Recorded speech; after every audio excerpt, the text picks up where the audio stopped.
Bonjour à tous et bienvenue chez Natixis à la recherche Natixis CIB pour cet exercice désormais traditionnel de notre Outlook pour l'année qui vient, donc pour l'année 2026. On va vous présenter nos vues, ou en tout cas notre scénario principal. Et puis cette fois-ci, on le fait à partir de différentes thématiques qui nous semblent celles qui vont compter finalement. Et donc quand on regarde un peu 2026, ça va être un peu le symbole de ce qui nous attend, je crois, pour la prochaine décennie. C'est-à-dire que ça va être la guerre de l'IA, ça va être la course vers la défense, ça va être la guerre de l'énergie. Je pense que la prochaine décennie, ça sera celle de l'énergie. Et c'est typiquement ce qu'a compris Donald Trump, qu'il faudra avoir accès à l'énergie la plus abondante et peut-être surtout la moins chère possible. Et c'est aussi ce challenge qu'on a. Et puis tout ceci va devoir se financer. Et donc c'est pour ça qu'on va parler d'IA, on va parler de défense, on va parler de ce nouveau monde qui est désormais le nôtre, mais aussi de la façon dont on doit le financer. Et ça, la fiscale dominante, le fait qu'on va devoir financer énormément de choses et peut-être que ça va obliger des comportements de marché, des changements de banque centrale. L'indépendance de la Fed va être une des grandes questions de 2026.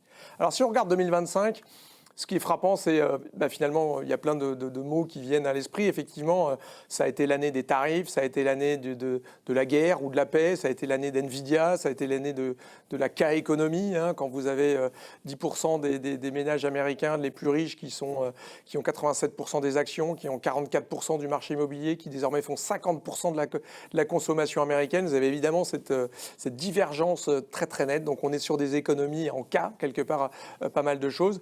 Et évidemment, les tarifs, c'est le plus beau mot de la langue anglaise selon Donald Trump, et ça nous a occupé toute l'année. Ça va encore nous occuper en 2026.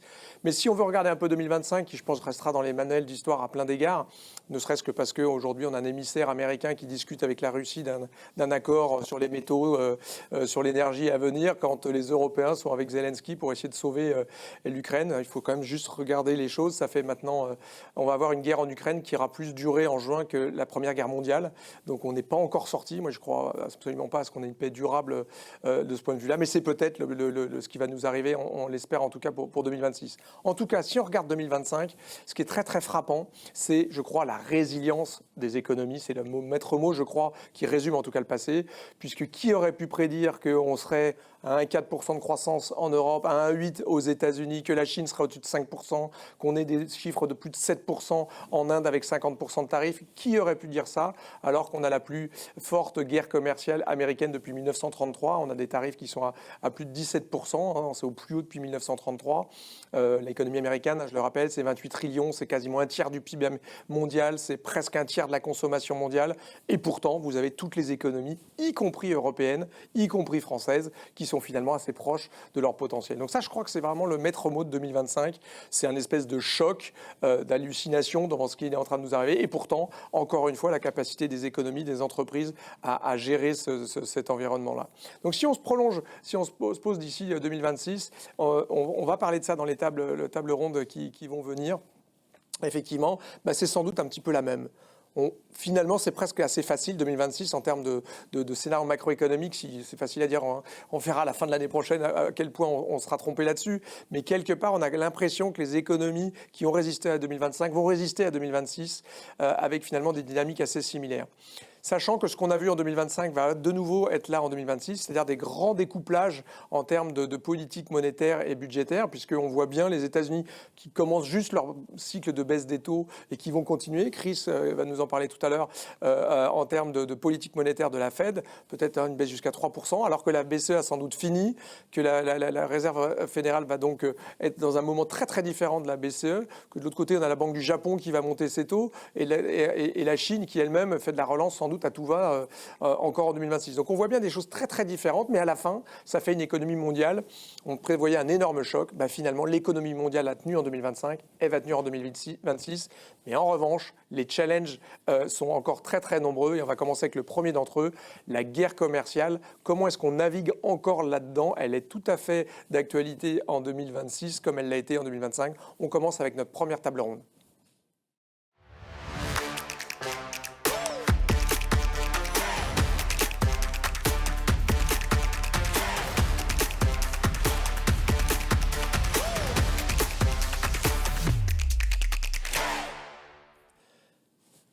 Eh bien, pour commencer, donc, on va faire un peu le tour d'horizon justement des grandes économies et de ce qui se passe en ce moment en termes de guerre commerciale. Et donc, je suis très content de recevoir Alicia Garcia-Herrero, que vous connaissez, j'espère, notre chef économiste pour l'Asie. Et on va parler évidemment de Chine, mais pas seulement de Chine.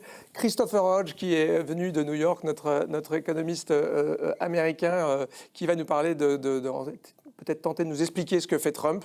Bernard Dada, notre grand spécialiste des métaux précieux et des métaux aussi de la transition. Et évidemment, on voulait parler de ça, de ce qui est en train de se passer sur la guerre de demain. C'est la guerre de l'énergie, mais c'est la guerre de l'électricité et donc des métaux. On va en parler.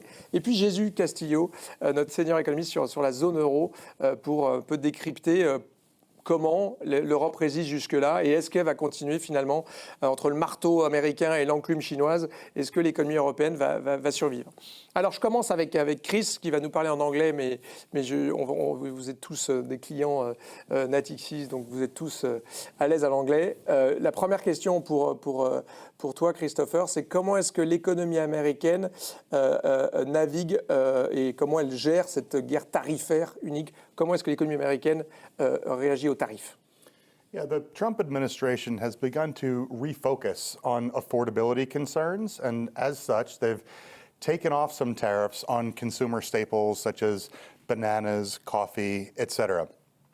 There is a case pending in the court system about the constitutionality of Trump's use of emergency powers to use tariffs. Now, even if the courts do strike down Trump's ability to use those tariffs, there are plenty of other tools that he could use to apply tariffs. Now, given this pivot to affordability concerns, we think that the tariff rate, which is currently an effective rate of about 13%, is probably the peak about where it's going to be. If anything, I think the Trump administration is probably going to bring tariffs a little bit lower, given some of these concerns about affordability issues.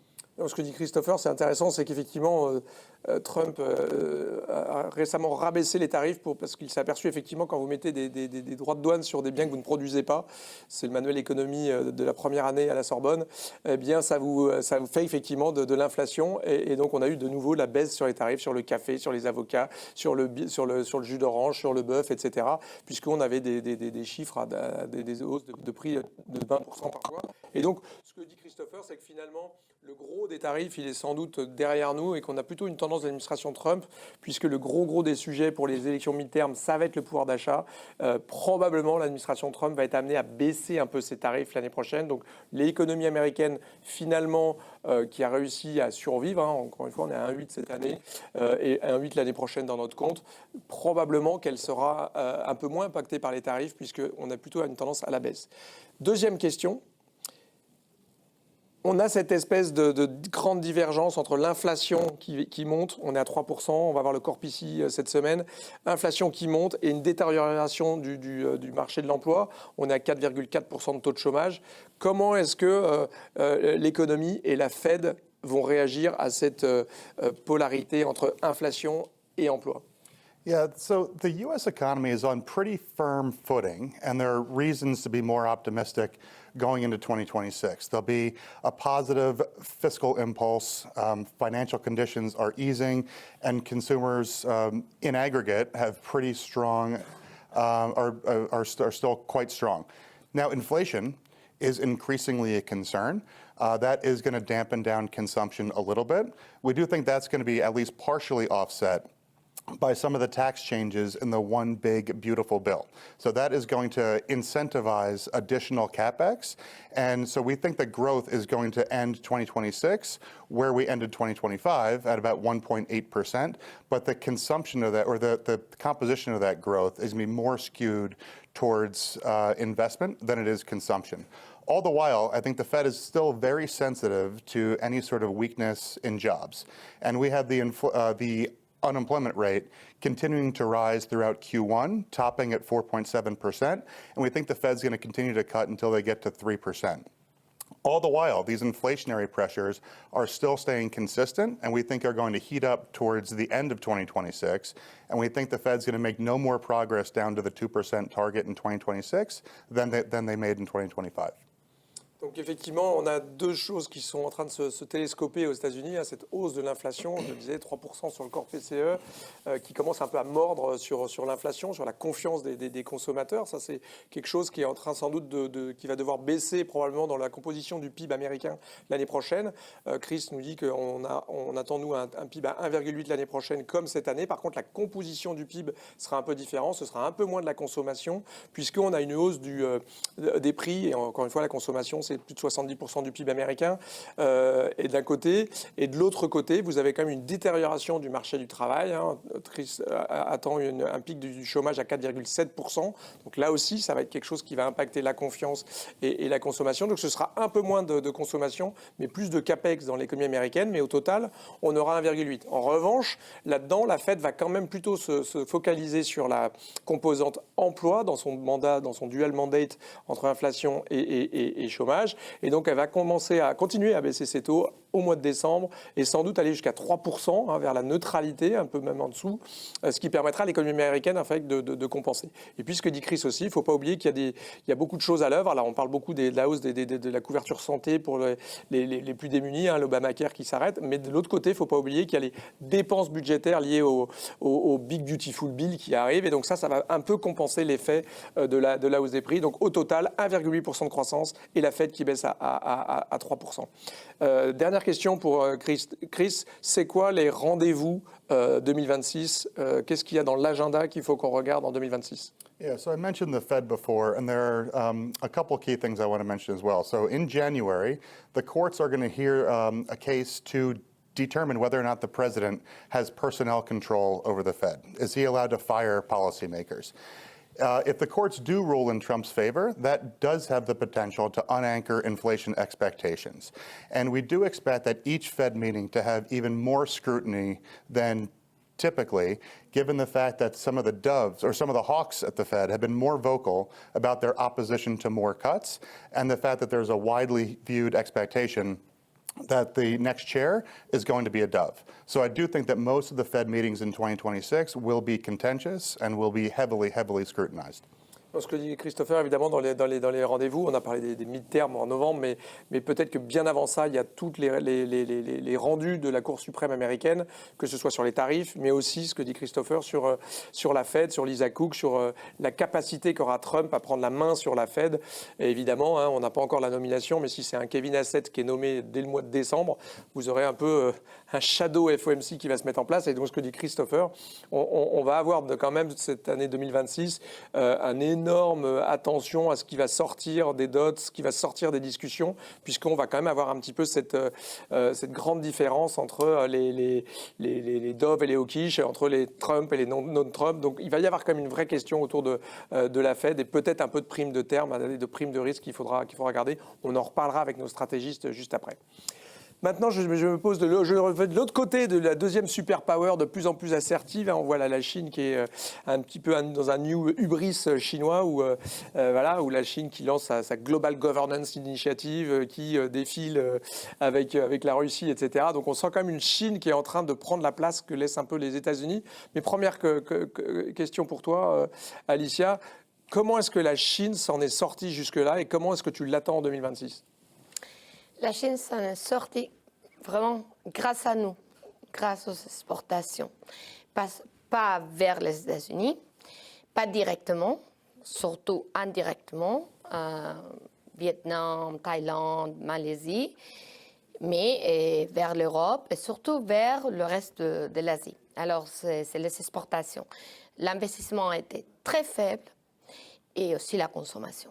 Alors, sans les exportations, si par exemple, l'Europe devient plus protectionniste, ça sera un problème pour la Chine. Parce que les États-Unis ne vont pas changer. À mon avis, les tarifs peut-être vont se réduire, mais pas assez pour vraiment avoir des exportations qui continuent à augmenter énormément en 2026. Alors, le problème de la Chine en 2026, c'est les exportations.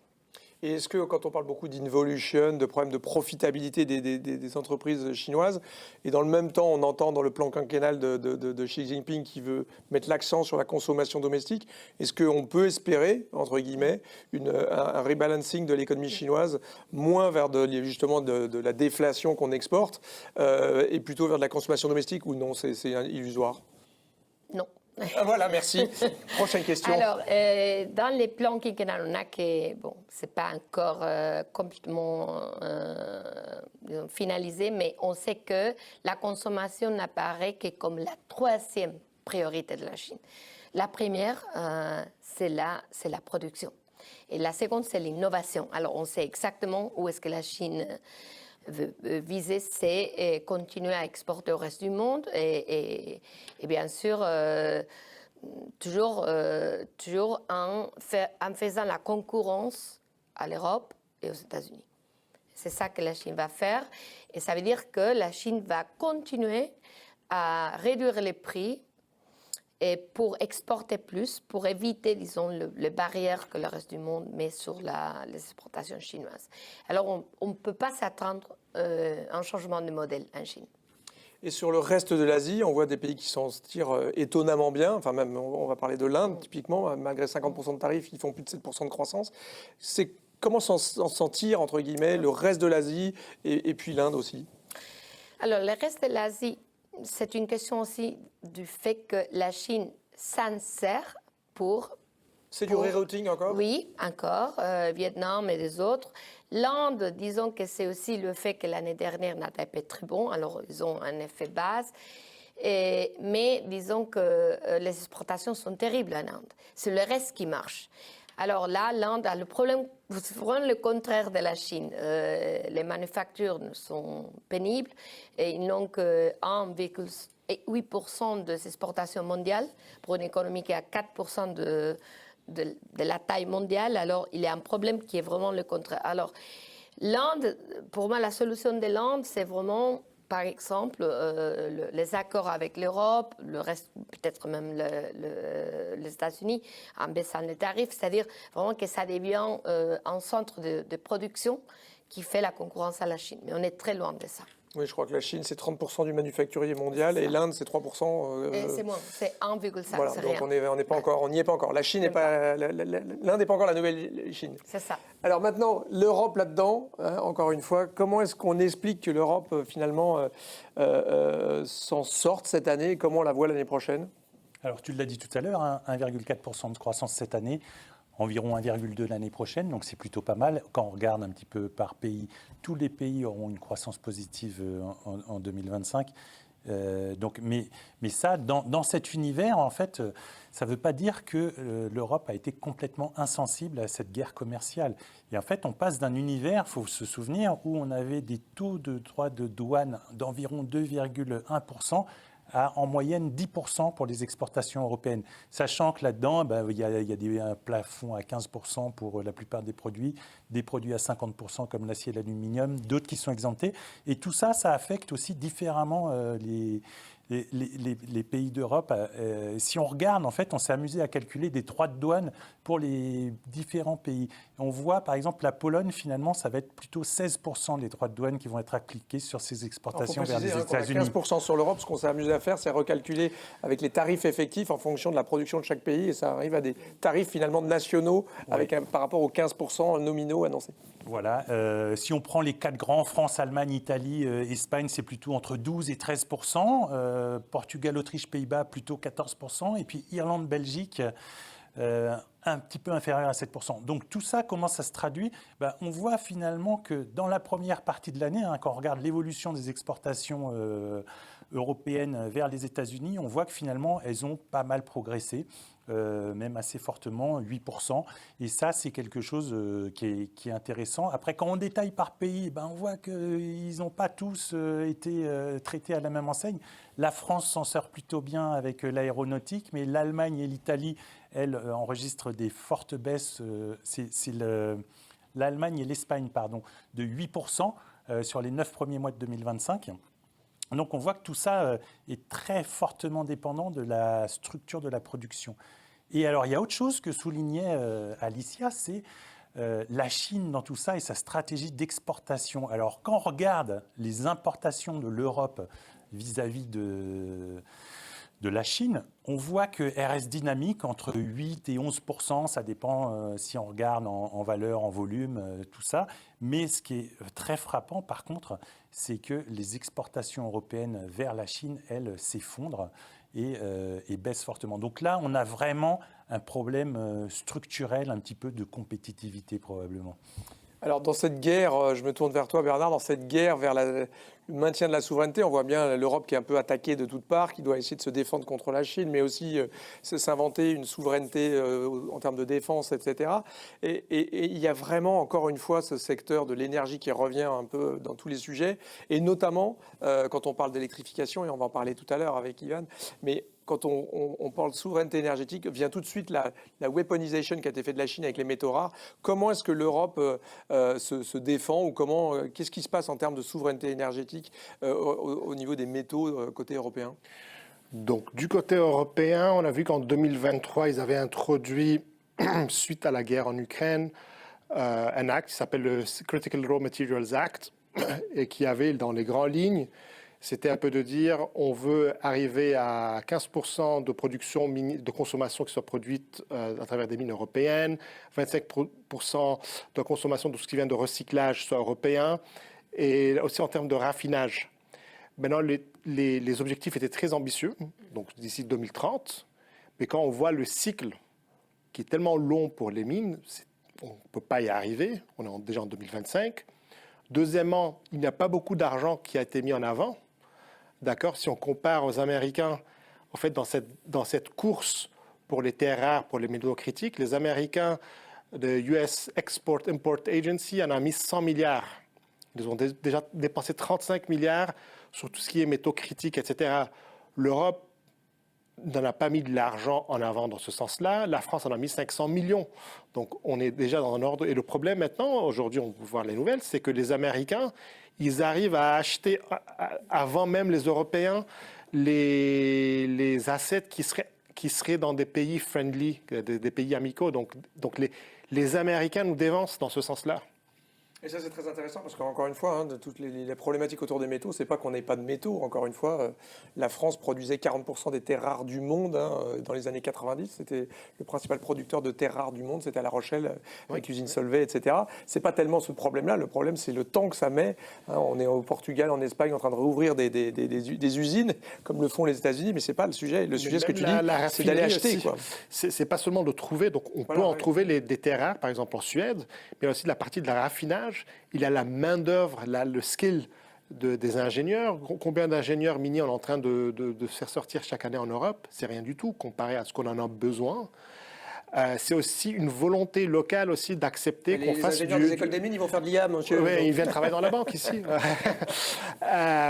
Et donc aussi, c'est une volonté le skill set. En fait, ce qu'on a besoin en Europe, et ce que les Américains ont fait très bien, c'est un off-take agreement avec les producteurs. C'est de dire à ce producteur minier, à cette raffinerie européenne, on vous promet sur les 10 prochaines années qu'on va vous acheter toute votre production, etc., à ce prix-là. Donc même si la Chine fait du dumping, c'est bon, pendant 10 ans, on est sûr que notre business plan marche. C'est ce qu'on a besoin en Europe. Merci Bernard, on reparlera d'or tout à l'heure avec toi. On va passer tout de suite justement à la prochaine table ronde pour faire ce petit focus, cette focale sur l'Europe et sur notamment les différents pays, et puis sur cette thématique de la défense qui est en train de devenir un nouveau méga trend de cette année et qui va se poursuivre, je pense, dans la prochaine décennie.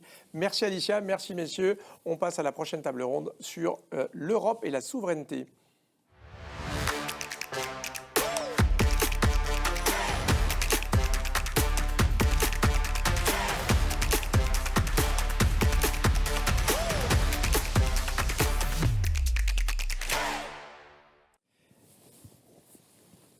Alors, on va parler Europe avec cette table ronde. Donc, je suis le plaisir d'être rejoint par Ina Moufteva, avec qui on va parler défense, qui est notre économiste qui regarde ça pour nous. J'ai le plaisir d'avoir Adrien Kamat, qui est notre économiste sur la France, qui n'a pas manqué de boulot cette année et qui, je pense, en 2026, va rester très occupé, très demandé. On a le plaisir aussi d'avoir Ivan Pavlovic, qui est un de nos experts et un des plus éminents sur tout ce qui est énergie et tout ce qui est green transition. Et puis, Bastien qui va nous parler d'Allemagne, puisque l'Allemagne est en train de passer de l'homme malade de l'Europe au moteur de l'économie européenne, peut-être l'année prochaine. On va discuter de tout ça. Je vais commencer quand même par la France, pardon. On va mettre un petit béret, ou pas. Mais en tout cas, qu'est-ce qui s'est passé en France? Finalement, on finit l'année mieux que prévu. On a une croissance française au troisième trimestre qui est parmi les plus fortes d'Europe, et malgré la commedia dell'arte. Donc, comment est-ce qu'on lit ça et comment est-ce que tu penses que ça peut se passer pour 2026? Oui, merci Jean-François. La croissance résiste, puisqu'on attend 0,9% de croissance cette année et 1% l'année prochaine. Alors c'est un petit peu moins que l'année dernière, puisque c'était 1,1%. C'est un petit peu sous le potentiel de l'économie française qu'on estime à 1,1%. En revanche, c'est mieux que l'Allemagne, et Bastien en parlera pour cette année. C'est mieux que l'Italie, cocorico. En revanche, c'est moins bien que l'Espagne, qui est la nouvelle locomotive véritablement de la zone euro. Alors, comment est-ce qu'on l'explique? Le premier point, c'est que, et Jésus l'a dit lors de la précédente table ronde, les points forts de l'économie française vont bien et ont soutenu l'activité. Tout d'abord, l'aéronautique et le spatial, et notamment toutes les livraisons d'avions. Également les navires et bateaux, les équipements électriques, le tourisme, également le luxe. Enfin, en tout cas, tous ces secteurs ont vraiment contribué au fait que la performance de l'économie française, finalement, est tout à fait solide. Et ce, malgré, comme tu le dis, l'incertitude politique qui a pesé sur l'activité cette année et en réalité depuis la dissolution de juin 2024. Et on estime que l'incertitude politique a coûté entre 0,2 et 0,3 points de PIB en 2025. Ça veut dire que sans le risque politique, on sera une économie française peut-être légèrement, proche du potentiel, peut-être légèrement au-dessus. Tu n'as pas cité les problématiques fiscales, puisque c'est ça qui nous occupe. On ne va pas parler de la réforme de la retraite, on va s'épargner ça, mais juste le petit chiffre quand même hallucinant. La France, c'est 0,8% de la population mondiale, c'est 6% des dépenses de retraite du monde.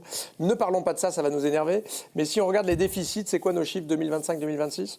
Oui, alors tout à fait. Donc on avait eu 5,8% de déficit en France en 2024. C'est le déficit le plus élevé de l'Union européenne à l'exception de la Roumanie. Cette année, le gouvernement s'attend à 5,4%. Nous, on pense que ça peut même être un petit peu inférieur à ce chiffre compte tenu des derniers chiffres qu'on peut avoir du budget de l'État. Pour l'année prochaine, évidemment, ça va dépendre du budget. Est-ce qu'on a un budget complet et quel budget? Est-ce qu'on a une loi spéciale? On pense néanmoins qu'on sera très probablement autour de 5%, donc une légère consolidation pour l'année prochaine. Risque de downgrade 2026 ? Alors effectivement, la France a été dégradée en 2025 par Fitch et par S&P. La France a perdu son AA de la part de ces deux agences, puisqu'on est désormais A+, avec des perspectives stables. Moody's, en revanche, a conservé la France en AA- avec des perspectives négatives. Donc nous, on s'attend pour l'année prochaine, pas de changement pour Fitch et pour S&P. En revanche, pour Moody's, il est très probable qu'il y ait une dégradation. Alors, quelles sont les raisons derrière ces mouvements des agences? Le premier point, tu l'as dit, c'est le déficit public élevé et parmi les plus élevés de la zone euro.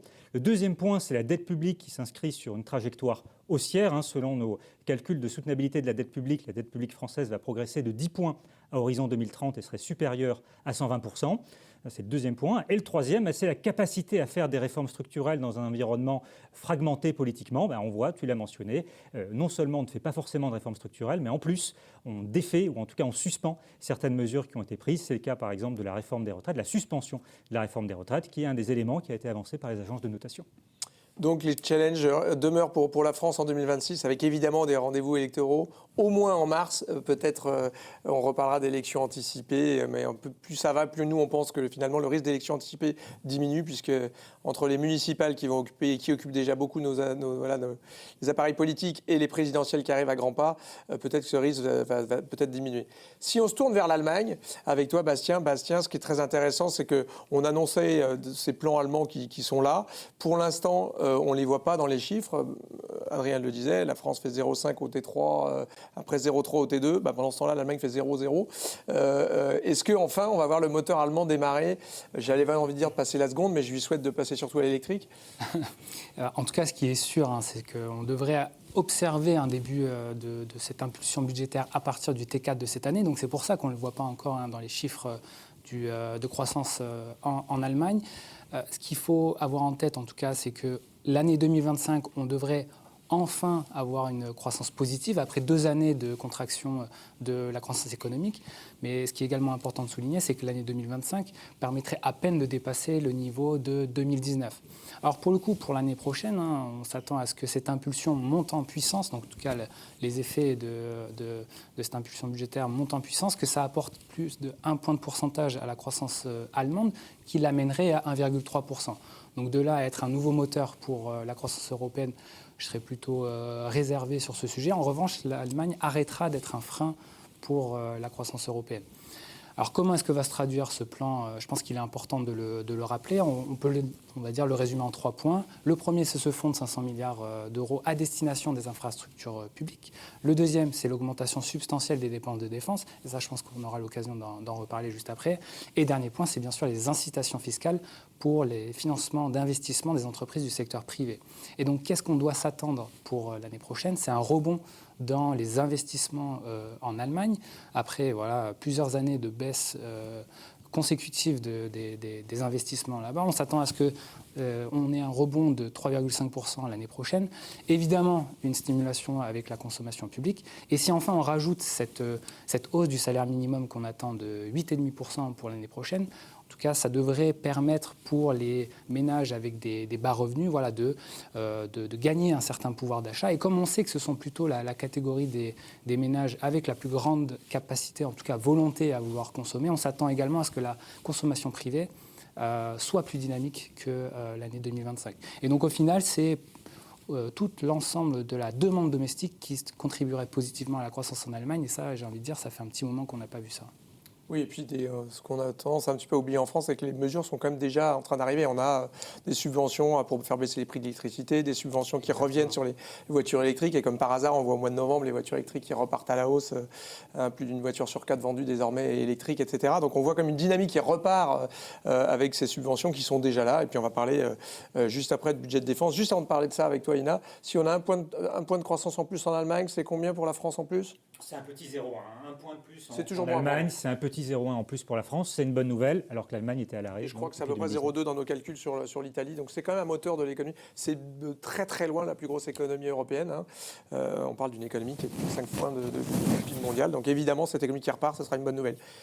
Il y a une chose qui porte la croissance allemande et qui va devenir, je crois, une grosse thématique, j'ai envie de dire malheureusement, c'est celui de la défense. Qu'est-ce qui se passe sur la défense ? Quelques chiffres, Ina, pour un peu illustrer le propos.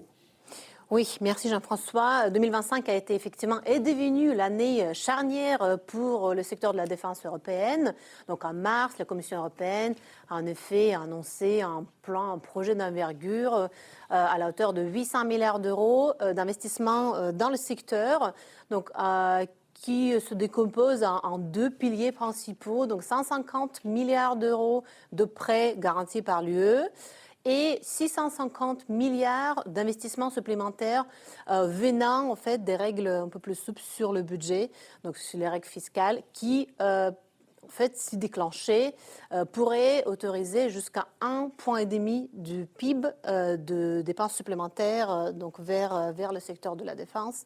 Et au-delà de ça, le soutien aussi de la Banque européenne d'investissement et des capitaux privés. Donc un grand projet. Comment ça se compare avec les chiffres qu'on a vus historiquement ? Donc en 2024, l'Union européenne a dépensé autour de 340 milliards d'euros sur la défense, ce qui représente un petit peu moins de 2%. Pour cette année, ils ont prévu évidemment déjà un petit hausse vers 380 milliards, donc on dépasse les 2%, mais on reste aux alentours toujours. Cela dit, l'objectif est à 3,5 maintenant, le nouveau objectif de tous les pays membres de l'OTAN, qui a été donc décidé en juin de cette année également. Comment on va arriver jusqu'à là ? Là, il faut un effort d'environ 250 milliards d'euros encore d'ici quelques années pour arriver donc à ce chiffre-là, ce qui ramènera le budget total de la défense européenne à plus de 630 milliards d'euros. Donc, ce qui est quand même ce qui paraît quand même une somme assez importante. D'autant plus qu'il y a quand même cette dynamique, il faut rappeler, c'est que typiquement le budget de la défense française, c'est déjà le double de ce qu'il était il y a 10 ans. Le budget militaire allemand, l'année prochaine, il dépasse, je crois, les 100 milliards. Il est aux alentours de 115 milliards. Oui. Donc on est déjà sur, on est à 90 milliards, je crois, cette année. On est sur des budgets qui n'ont rien à voir avec ce qu'ils étaient encore il y a 2-3 ans. On a une dynamique très très forte quand même. Quels sont peut-être, juste pour enchaîner, c'est quoi justement on parle de l'Allemagne et de la France là, c'est quoi les gagnants un peu, les pays qui vont être un peu les moteurs là-dedans de cette de ReArmEU? Tout à fait. L'Allemagne et la France, les deux plus grandes économies européennes, ils vont évidemment bénéficier. L'Allemagne étant le dépenseur, disons, en la matière, donc le plus important de la zone. Donc on a déjà cité le chiffre et en 2024, c'était déjà 90 milliards quand même d'euros. Il valait mieux acheter Rheinmetall que Bitcoin cette année? Jusqu'à un certain point, oui, jusqu'il y a quelques mois, oui, tout à fait. Mais ceux qui ont dû avoir cette idée en début de l'année, ils ont vu à peu près 130% de hausse donc jusqu'à là, year to date. Et la France, le deuxième exportateur mondial de l'armement, donc qui va évidemment bénéficier de cet élan également, avec sa part du marché qui s'élève à presque 8%. Sachant que l'Europe ne représente pas énormément dans ses exportations, peut-être il y a de quoi faire aussi de ce côté-là. Donc on voit, si jamais l'Europe veut être souveraine, effectivement, il faut qu'elle continue. Juste pour donner les grandes masses que vient de rappeler Ina, on va vers un budget militaire finalement européen qui serait à peu près équivalent à celui de la Chine et qui est la moitié de celui que fait les États-Unis. Donc évidemment, la souveraineté passera par cette trajectoire avec évidemment, alors je ne vais pas reprendre les propos pour ne pas être trop angoissant, mais du ministre allemand qui disait que l'été dernier, c'était le dernier été qu'on a passé en paix en Europe. Faut espérer qu'il se trompe, mais évidemment, on a une espèce d'urgence d'être ready 2030, comme le dit l'Europe désormais, pour être, si vis pacem parabellum, il faut être prêt à faire la guerre pour ne pas la faire. L'autre objet pour rester souverain et dans cette espèce de monde qui se télescope avec des deux grandes puissances et dans lequel il ne faut pas être trop au milieu, et c'est pourtant notre cas, c'est évidemment la souveraineté énergétique. Ivan, on en est où là-dedans, dans la dynamique européenne sur la souveraineté énergétique, alors qu'on annonce des accords d'achat massif de gaz, de pétrole qu'on ne produit pas, donc forcément on va avoir des petits problèmes de compétitivité prix, non ? Merci Jean-François. Effectivement, la souveraineté énergétique est devenue un sujet majeur en Europe. Ce qu'on peut dire, c'est que les grandes leçons de la crise de 2022 ont été tirées et commencent à être mises en acte. En particulier, puisqu'on a bien compris que le fait d'être importateur structurel de pétrole et de gaz nous exposait à tout un tas de fragilités géopolitiques, fragilités commerciales, source de déséquilibre des comptes courants, mais également source de réduction très massive de la compétitivité industrielle. Pourquoi ? Parce que sur les marchés électriques, on a encore ce couplage entre prix du gaz et prix de l'électricité. Et donc aujourd'hui, ce qu'on veut faire au niveau européen, en particulier au niveau de la Commission européenne, à travers tout un tas, je dirais, de textes législatifs qui ont été votés, c'est d'arriver à favoriser la contractualisation bilatérale d'électricité entre les producteurs de sources électriques bas carbone, renouvelables, nucléaires, et les industriels. Et à travers, on va dire, le développement de ces contrats bilatéraux, arriver à traiter, au fond, le nœud de problème qui se concentre autour de la souveraineté énergétique, mais également de la décarbonation et de la compétitivité industrielle. Donc aujourd'hui, on en est là. Le Clean Industrial Deal qui a été annoncé en février dernier offre en fait des solutions assez systémiques en fait, sur ces trois enjeux majeurs qui aujourd'hui sont vus comme faisant partie du même problème. Et alors les enjeux 2026 là pour l'Europe, on parle beaucoup de la course à l'IA, on va en parler juste après dans une deuxième table ronde. Où en est l'Europe là-dedans justement de cette électrification qu'elle doit accélérer? Encore une fois, tu le dis, les 2/3 de notre énergie, ça reste d'une énergie importée. Notre gaz, il est 3 à 4 fois plus cher que celui qui est vendu aux États-Unis, donc évidemment, on ne sera jamais compétitif si on dépend d'eux. On en est où là-dedans, cette dynamique 2026, tu en penses quoi? Alors, premier élément, je pense que tu l'as rappelé Jean-François, c'est que en termes d'évolution de notre structure de satisfaction des besoins énergétiques primaires, il n'y a pas d'évolution radicale depuis 2022. Donc on reste dépendant des énergies fossiles, ce qui est très positif c'est qu'en matière d'électrification, il y a un préalable, c'est de développer les sources électriques bas carbone. Et ce qu'on voit sur la période 22-24, d'après les derniers chiffres de la Commission européenne, c'est un effort d'investissement et de déploiement de nouvelles capacités solaires absolument sans précédent, puisqu'on parle de 168 gigawatts de capacités solaires donc, qui ont été installées sur ces 3 années, soit grosso modo 3 fois le parc nucléaire français. Donc c'est considérable. Ce qu'on a vu également, c'est tout un tas de progrès faits en matière d'accélération des permis pour développer en fait non seulement les énergies renouvelables, mais toutes les infrastructures qui vont les soutenir, en particulier les réseaux. Donc ce qu'on attend évidemment, c'est une continuation de cet effort. Et puis au niveau réglementaire et politique, la question qui se posera en 2026, c'est l'évolution du mécanisme d'ajustement carbone aux frontières, qui est le mécanisme dérivé du marché des quotas carbone, qui vise à répliquer pour les partenaires commerciaux de l'Union européenne la même contrainte carbone que celle que les industriels européens supportent. Et donc là, l'enjeu clé, ça va être à la fois d'élargir le mécanisme à de nouveaux secteurs industriels, manufacturiers, mais également d'inclure les émissions de carbone associées à la consommation d'électricité dans ces processus productifs. Donc je dirais que ces éléments seront à suivre de très près pour soutenir l'électrification de l'économie européenne.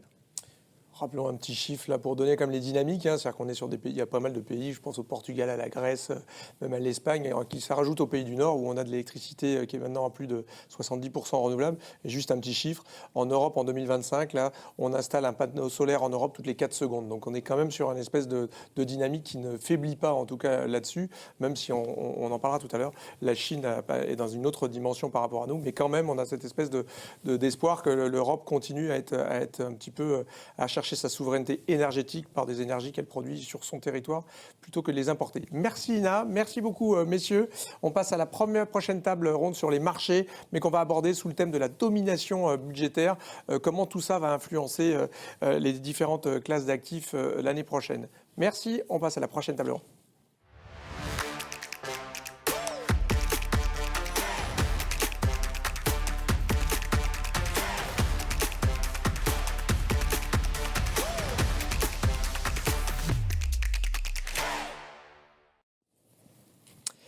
Eh bien donc, on voulait parler un peu de fiscal dominance, le fait qu'on va arriver de plus en plus, on a parlé de défense, on va parler d'IA dans la table d'après, on va parler de tous ces grands besoins d'investissement dans un moment où on n'arrive plus trop à réduire les déficits et les dettes. Et on se demande un petit peu ce qui va se passer, notamment sur les courbes d'auto, mais pas seulement. Alors j'ai envie de commencer un peu avec le parangon de tout ça. Je suis rejoint par mes experts, surtout stratégistes, mais pas seulement. Et donc Eya qui nous rejoint et qui va parler, Yacha Maki qui va parler avec moi de tout ce qui est taux d'intérêt européen. Nordin Nam, notre expert sur tout ce qui est taux de change, le FX et les cryptos. Benoît Gérard, notre expert sur les taux seniors, mais qui va nous parler et notamment sur les États-Unis. Et puis on retrouve Bernard Dada parce que là on va parler d'or. Voilà, c'est le Golden Age. Donc on va reparler de ça. On va peut-être commencer avec toi, Benoît, sur ce qui se passe aux États-Unis, sur cette peut-être potentielle perte de l'indépendance de la Fed avec peut-être Lisa Cook en février, probablement Kevin Hassett ou en tout cas quelqu'un de très proche, beaucoup plus proche en tout cas que de Jérôme Powell à la tête de la Fed. Qu'est-ce que ça va impliquer ça en termes de primes, de risques, de termes et peut-être de courbes des taux en général? Alors la perte d'indépendance, c'est un grand mot. Ce qui compte vraiment pour la Fed, voilà, ce qui va compter, c'est quand même conserver la crédibilité. Et ça, pour l'instant, je pense que le marché la garde quand même pour la Fed. Effectivement, beaucoup de choses vont se passer sur le cas Lisa Cook, parce que ça ouvre potentiellement la voie à un renouvellement assez profond du board pour des raisons politiques. Et ça, forcément, ça serait un changement pas forcément de paradigme, mais en tout cas d'inclinaison de la Fed à avoir peut-être plus souvent tendance à baisser les taux et se montrer accommodante dans un environnement qui, aujourd'hui, les tensions inflationnistes sont toujours relativement présentes. Donc ça, évidemment, ça pourrait se traduire par une repentification. En tout cas, c'est notre scénario. Aujourd'hui, la pente US est très, très plate. On est autour de 50 BP pour le 2-10. Nous, on voit une pente plutôt autour de 125 BP, un niveau d'équilibre, si la Fed baisse ses taux à 3,25 d'ici la fin du premier semestre de l'année prochaine.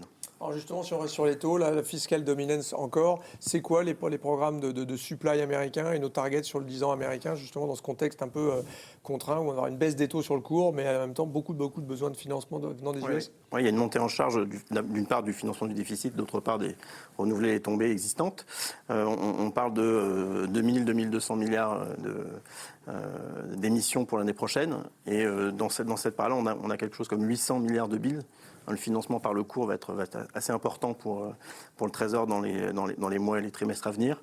Il ne faut pas négliger le fait que la Fed arrête de faire décroître son portefeuille politique monétaire. On va se remettre à réinvestir ces tombées. Et donc ça veut dire que potentiellement la Fed va absorber une bonne partie de cette émission de bills, 300 milliards selon nos estimations en 2026.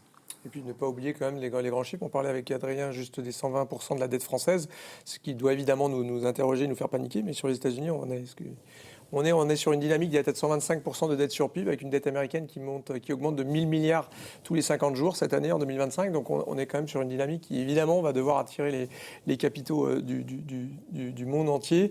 Comment est-ce que c'est quoi les grands sujets pour toi en termes de taux américains? Tu l'as dit sur la target de Treasuries, mais qu'est-ce qu'il faut surveiller pour toi en 2026? Alors, la target Treasuries, c'est 4,60 à la fin de l'année pour le 10 ans américain. Ce qu'il faut bien suivre, évidemment, c'est la répartition entre le financement par le court et la partie longue. Pour l'instant, le Trésor n'a pas l'air de vouloir aller tester les parties très longues des courbes. On a vu ce que ça a pu donner cette année sur la partie notamment 30 ans, qui est devenue assez sensible à ce risque budgétaire. Et puis après, il y a des sujets qui sont plus macro et peut-être liés, par exemple, à la valorisation de la thématique intelligence artificielle aux États-Unis. Ça, forcément, un éclatement d'une bulle, ça aura évidemment des effets de bord sur le niveau des treasuries, qui reste quand même un asset sûr pour les investisseurs internationaux. Je pense que c'est les principaux thèmes, oui. Tu parlais d'éclatement de bulle, éventuellement de flight to quality. Je me tourne vers Nordine. Ce qui a été intéressant cette année, c'est le pire démarrage du dollar depuis 1973. C'est quoi notre vue là, sur le dollar par rapport... on était un peu hors consensus et on a eu plutôt raison. Hein, notre frigo avec Nordine est plein de champagne, des paris de l'euro qui ne passerait pas la parité. Qu'est-ce qu'on dit sur l'euro là, et sur le dollar surtout l'année prochaine? Donc là, sur le dollar, on est toujours baissier sur l'année 2026. Il a beaucoup baissé au premier semestre et puis depuis cet été, il s'est stabilisé. Il y a eu un afflux de liquidités assez important, notamment sur les marchés boursiers américains et puis même sur les treasuries. Encore plus de 600 milliards sur les 12 derniers mois.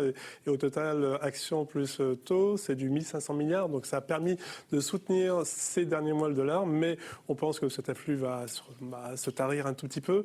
Et puis effectivement, il y a plusieurs facteurs négatifs. Le fait que la Fed baisse ses taux alors que d'autres ont fini, le fait qu'on ait un financement des déficits jumeaux qui va être beaucoup plus compliqué l'an prochain avec les émissions obligataires, treasuries plus corporate, ça fait beaucoup à financer, plus le déficit courant. Tout cela clairement est plutôt encore négatif dollar et puis donc on est sur un euro qui continuera à grimper vers 1,20. C'est le niveau sur lequel on est depuis maintenant un moment. Et puis sur les autres devises, donc on voit aussi des mouvements. Sur le dollar yen, on l'en voit baisser un peu plus, vers 145, avec une banque du Japon qui pourrait augmenter ses taux en décembre.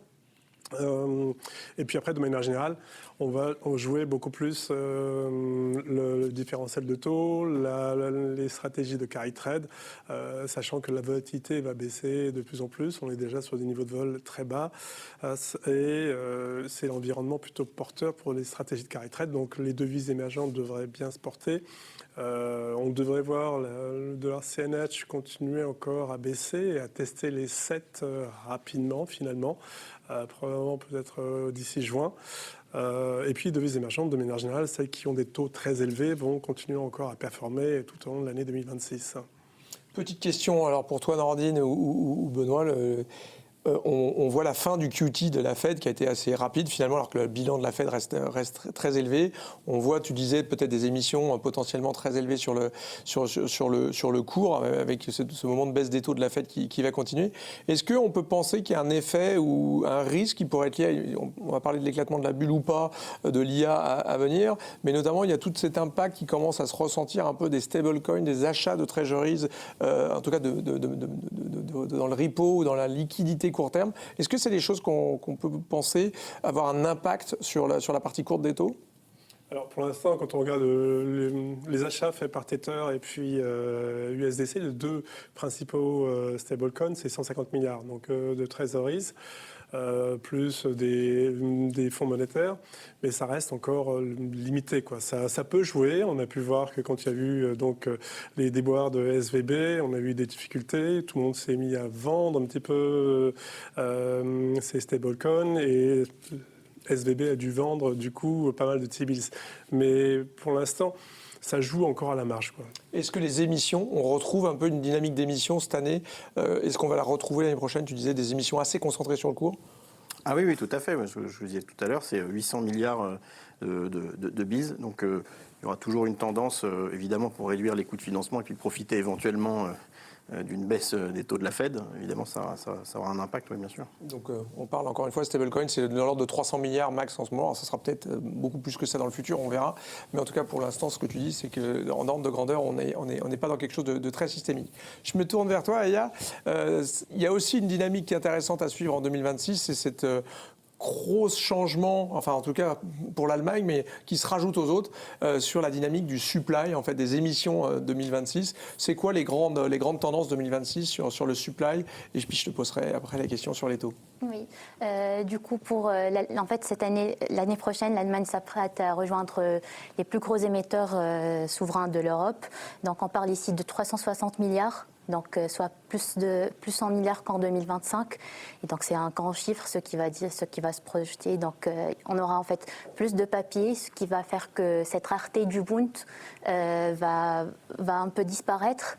Mais puisqu'en fait, on revient sur des niveaux avant 2015, donc avant le QE de la BCE, où on avait plus de Bund, on a plus de primes de terme et donc une pression sur les taux lents. Mais en fait, ici, on ne remet pas en cause la signature allemande parce qu'en fait, on reste sur un niveau de dette sur PIB très solide par rapport à d'autres pays de l'Europe, puisqu'on est à 80, on sera à peu près à 80%. Et en plus, on est sur un triple A, donc on pense que ces émissions elles seront bien absorbées par le marché, surtout avec le retour des investisseurs étrangers. Aujourd'hui, je pense qu'on est sur 57% de détention de la dette allemande par les étrangers et on peut monter jusqu'à 75% si on regarde avant 2015. Donc là, pour la cible, du coup, pour le Bund, nous, on voit que certes, ces émissions, ils vont créer une pression sur le marché et sur les taux, mais ça ne va pas vraiment déstabiliser les taux. Et donc, on sera sur 3,10 sur le Bund 10 ans la fin de l'année prochaine. Alors, si on compare ces 360 milliards à ce que fait, par exemple, la France ou l'Italie, ça se compare comment? On est sur les mêmes niveaux pour la France et pour l'Italie. Alors, target pour la France, notre OAT et l'OAT Bund et l'OAT BTP, question que me posent souvent nos amis italiens. Du coup, juste avant de donner nos targets, en fait, ce qu'on a vu sur les spreads, c'est une stabilité impressionnante cette année. En fait, on a vu que les obligations italiennes et les obligations espagnoles ont atteint des plus bas historiques, alors que la France en fait, a résisté malgré la persistance de ce risque politique.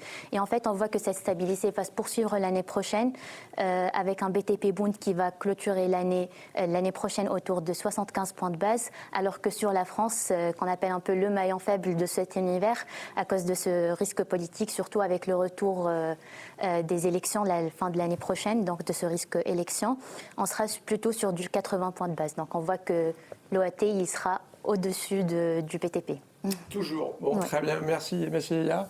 Last but not least, est-ce que dans cette année, finalement, ce qui a été très impressionnant, on parlait du flight to quality qui a perdu un peu de sa superbe en faveur du dollar. Quelque part, en tout cas, c'était le thème de 2025. En revanche, ce qu'on peut dire, c'est que l'or a vraiment fait a été le parangon de la valeur refuge, peut-être même une alternative au dollar pour, je pense à la Chine qui achète de moins en moins de treasuries et de plus en plus d'or. Qu'est-ce que tu dis sur l'or 2026? Ça va continuer? Comment est-ce qu'on compare 2025-2026? 2025, année exceptionnelle au niveau de la performance, 67%, si je ne me trompe pas, jusqu'à maintenant, ce qui est vraiment exceptionnel, on n'en a jamais vu. Mais pour 2026, je trouve difficile de voir une performance similaire. Je parle plus de consolidation de prix vers les 4200 $ l'once, donc le prix actuel. Pourquoi?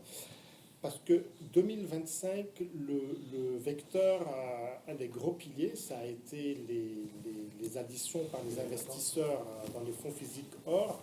Donc on est en train de parler de 600 tonnes qui ont été ajoutées. On n'est pas sûr que autant vont être ajoutés. Deuxièmement, en termes de banque centrale, historiquement, on a eu beaucoup de banques centrales les 2 dernières années. Pardon, merci. Les 2 dernières années, dans les banques centrales, on a vu des flux énormes, donc de 1000 tonnes. Juste pour te donner une ordre de grandeur, on parle de 1000 tonnes sur 5000 tonnes de demande. Mais ce qu'on est en train de voir cette année, en 2025, avec les prix qui sont très élevés pour l'or, qui ont doublé presque, disons, un ralentissement. Donc, on en voit une chute dans les 3 premiers trimestres de 12% de la demande des banques centrales. Donc, ce dynamo qui était derrière la montée des prix de l'or est en train de ralentir un peu. Deuxièmement, avec ces prix qui sont très élevés, aussi, il y a une destruction de la demande de l'or. On parle de la destruction de la demande de joaillerie un peu. Donc, c'est 45% de la demande de l'or, c'est de la joaillerie. D'accord? On voit déjà les chiffres qui montrent qu'à peu près la consommation de l'or du secteur de joaillerie a chuté de 20%. Donc, c'est un peu difficile de voir pour 2026, je dirais, une augmentation. Donc, je pense que le vecteur avec la dédollarisation... On fait des bagues en gallium, c'est ça? en platine, en fait, un des grands gagnants, c'était le platine. D'accord, c'est parce que le platine coûte bien moins cher que l'or, donc la demande pour le platine en termes de joaillerie a augmenté de 30%, celui de l'or a chuté de 20%. Donc c'est un peu ça, je pense qu'on parle de consolidation pour l'année de 2026. Quels seraient pour toi, on a parlé tout à l'heure dans une autre table ronde de l'accélération de l'électrification du monde, que ce soit la Chine ou l'Europe, les États-Unis baissent un peu leur dynamique là-dedans, mais quand même, il ne faut pas perdre de vue cette électrification du monde. C'est quoi pour toi les métaux de 2026 ? Donc je pense qu'il faut regarder au cuivre. D'accord, ça va être intéressant de voir, mais pas nécessairement en termes positifs, parce qu'on pourrait avoir une nouvelle de Cobre Panama, potentiellement une réouverture de cette mine, d'accord, ce qui pourrait être un vecteur à la baisse pour le cuivre. Donc je pense qu'il faut vraiment se fixer un peu sur le cuivre et aussi sur les autres métaux précieux, pas nécessairement l'or, mais aussi sur un potentiel de volatilité dans l'argent ou bien les platines et palladium. Merci Bernard. On va s'en tenir là sur cette table ronde. Donc je retiens qu'il faut continuer à acheter de l'euro avec Nordine, qu'il ne faut pas trop acheter d'or, qu'on ça va consolider. Chaque mois acheter d'or, petit à petit. Que les US Treasury, c'est plutôt sur le court terme et que finalement l'OAT Bund va rester assez stable entre la dynamique franco-française et l'augmentation assez massive du supply allemand.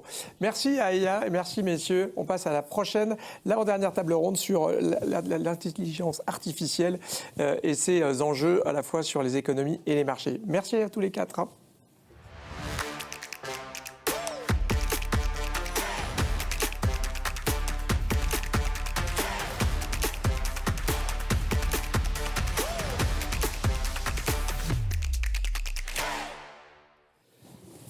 Alors, retour sur cette avant-dernière table. Avant de parler des risques 2026, on voulait faire un petit focus sur l'IA. À la fois parce qu'on en voit des impacts sur les économies, que c'est peut-être un des principaux risques sur les marchés financiers et que ça, évidemment, une des méga trends de 2026. Alors, je suis rejoint par Gary Eng, qui est notre économiste qui regarde ça depuis Hong Kong, justement toute cette dynamique, notamment chinoise, sur l'IA, pour comparer ça un petit peu avec ce qui se passe dans le reste du monde. Notre tech spécialiste à la recherche Natixis CIB, Eric Benoît, Émilie Tétard, qui va nous parler un peu des valorisations des actions en tant que notre analyste multi-asset. Et puis Alain Duré, notre chef économiste Europe, qui nous rejoint, puisque Alain avait, dans des précédentes fonctions, fait ce fameux rapport sur la productivité. Et je crois que savoir si l'IA va se traduire en monnaie, va se monétiser, ça dépendra justement de ses impacts sur la profitabilité et donc sur la productivité. On commence avec toi peut-être, Eric, pour nous faire un petit tour d'horizon de finalement où est-ce qu'on en est de l'IA. Est-ce que c'est un mythe ou une réalité? Est-ce que c'est quelque chose qui pour toi, va continuer à nous occuper 2026 et dans les prochaines années? Ça va certainement nous occuper en 2026. Tout le monde parle de bulle. Aujourd'hui, je ne sais pas si on est vraiment en situation de bulle. En tout cas, on est en situation de lassitude dans les marchés. C'est parce qu'on est en décembre que tu dis ça. Oui, mais je commence à fatiguer moi-même. On est en situation de lassitude et on s'en aperçoit en fait depuis cet été avec la publication de cette étude très intéressante du MIT qui montrait que 95% des entreprises ayant investi dans des projets d'IA générative n'ont pas réussi jusqu'à présent à extraire le moindre retour sur investissement. Un peu plus récemment, le bureau de recensement américain a montré, avec des statistiques intéressantes également, que l'adoption de l'IA dans les entreprises de plus de 250 employés était en fait en recul par rapport à un pic un peu plus tôt dans l'année. Au même moment, GPT-5 sort sur les marchés. On nous avait promis l'intelligence artificielle générale. À la place, on a encore un modèle qui hallucine, un modèle qui commet les mêmes erreurs de logique grossière, qui perpétue les mêmes biais cognitifs inacceptables, et ce alors que plus de 2,5 milliards de dollars ont été investis sur l'entraînement du modèle. Apple enfonce le clou également il y a quelques mois en nous montrant qu'il existe en fait un seuil de complexité au-delà duquel, quelle que soit la quantité de puissance de calcul qu'on envoie vers ces modèles, bien le modèle finit par perdre en capacité et décliner en termes de performance. Donc, il n'y a pas vraiment de scaling en termes de modèles en augmentant la taille de ces modèles. Et ça, c'est complètement l'inverse de ce qu'on nous dit depuis plusieurs mois, qu'il faut faire juste grossir le nombre de paramètres et qu'on a plus de performance. Donc je ne suis pas du tout surpris dans ces conditions de voir des investisseurs qui commencent en fait à remettre en question le bien fondé de tous ces investissements qui sont effectués. Et ça arrive effectivement au moment où les valorisations equity du marché sont relativement élevées. Si on regarde le Nasdaq par exemple, on traite aujourd'hui sur des niveaux de 28, 28,5 en termes de PE 12 mois forward. C'est relativement élevé, c'est probablement un plus haut depuis 20 ans. Pour autant, je pense qu'on n'est pas non plus sur des niveaux complètement extrêmes. Ça dépend un peu de là où on regarde. Si on prend une entreprise comme Palantir, par exemple, qui traite sur 400 milliards de market cap pour 7 milliards de revenus d'ici 2 ans, je pense qu'on peut clairement mettre l'étiquette bulle sans trop hésiter. On pourrait faire la même chose probablement avec des entreprises comme CrowdStrike, ARM ou même pourquoi pas Tesla. En revanche, si on regarde des entreprises du groupe des 7 magnifiques, Google, Amazon, Nvidia, etc., qui vraiment drive cette révolution de l'IA, on est sur des PE de l'ordre de 25 à 30, beaucoup plus rassurants et beaucoup moins élevés surtout que ce qu'on pouvait observer il y a 25 ans au moment de la bulle du dot-com. Donc vraiment, ce qu'il va falloir regarder en 2026, pour moi, c'est comment ces entreprises vont finalement réussir à financer ces programmes de CAPEX massifs qu'elles nous annoncent. En 2025, elles ont financé 400 milliards de CAPEX à elles seules. Elles l'ont fait de manière très saine à travers la génération de free cash flow.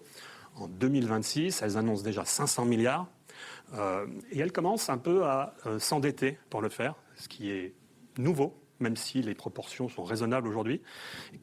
Il va falloir, on verra ce qui se passe en fonction de l'intensité de cette nouvelle trajectoire d'endettement, mais potentiellement, on pourrait voir introduire des risques problématiques d'ordre plus systémique dans les mois qui viennent.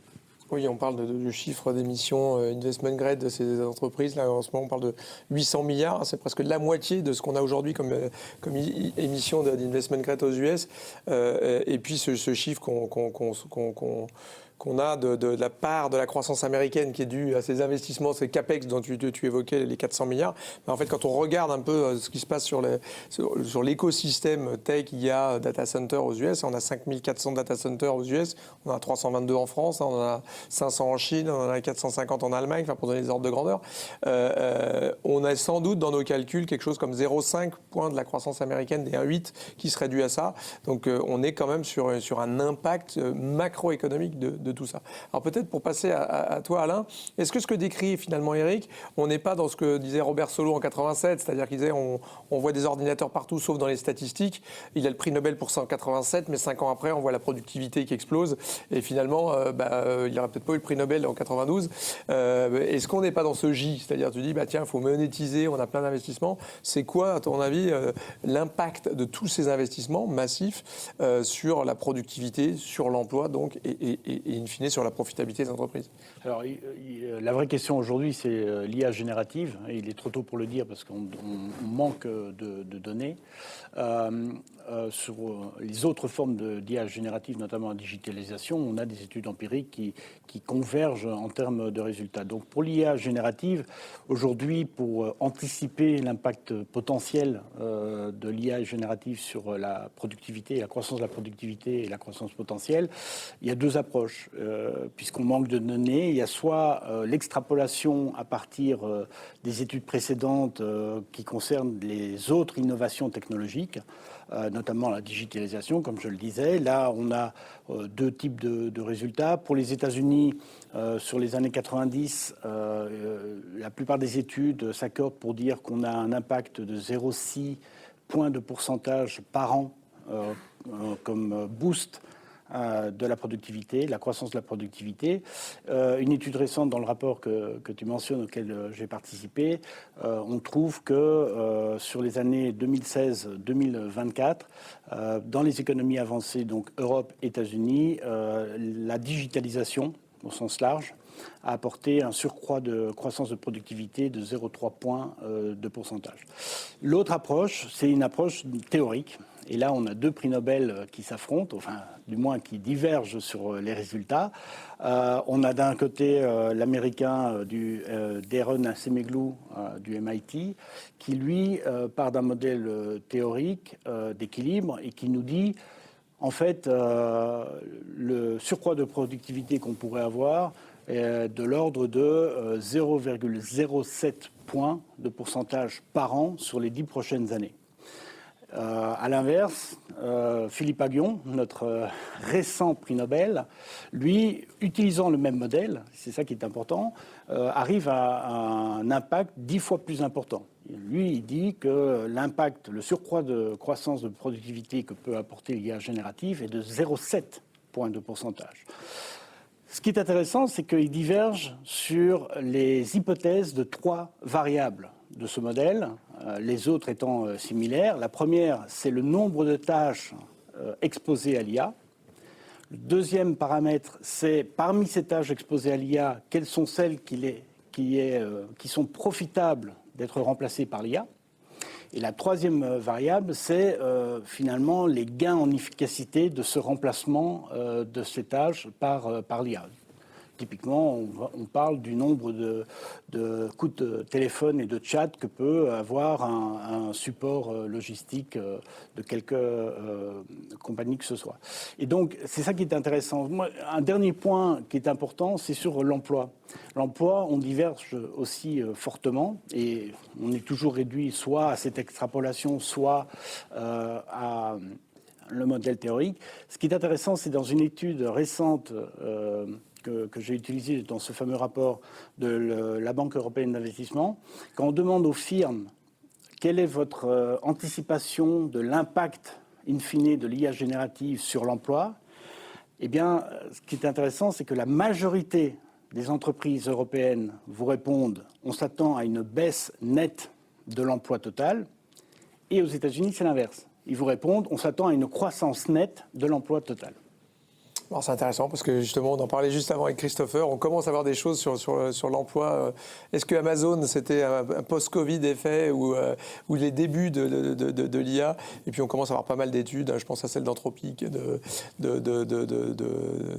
a eu pas mal d'études qui sont sorties avec ce fameux paradoxe de Moravec, effectivement, que ça va surtout impacter les cols blancs, les services. L'année prochaine, ce sera du chat GPT en face de vous qui feront cet outlook. Mais on est évidemment beaucoup plus, mais nous on l'utilise déjà, et on voit bien que tous les emplois qui sont les plus soumis à l'informatique le seront beaucoup plus que un caissier, un menuisier, un ébéniste, un plombier, etc.